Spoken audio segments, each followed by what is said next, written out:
Hello. Hello guys. Bukas ay pasukan na ng mga bata. So, ang gagawin namin ngayon ay maghahati na sila ng mga notebook. Meron kami ditong notebook na spring. The spring. Sa isang bundle ay 10 pieces.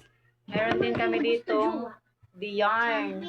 Sa isang bundle rin ay 10 pieces. So, ang mangyayari niyan is tig 5 sila. Papipiliin ko lang yan sila kung anong kulay ang mga gusto nila. Tapos, yun na. Oh, yan. Pili ka na dito kung anong gusto mo. Tapos yung tira kay ate. Tig 5 sa yarn, tapos 5 sa spring.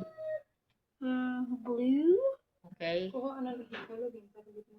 Adi. Huy. Blue lagi hapon. Dalawang blue. Ayun ito. Dapat Green. green. White. Brown. Yan. Yellow. Yellow. So, ito sa Adi kanya. yellow. Ah, Adi yellow. so, ito yung sa kanya sa the yarn. Yung isa naman sa the spring. May na ganun. Yan. Purple.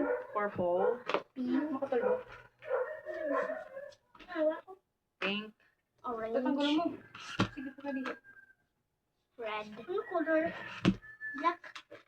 Isa pa. Ano? Saka? Yan. Adi nala. Blue. Mga blue na, ayaw na. Ano man?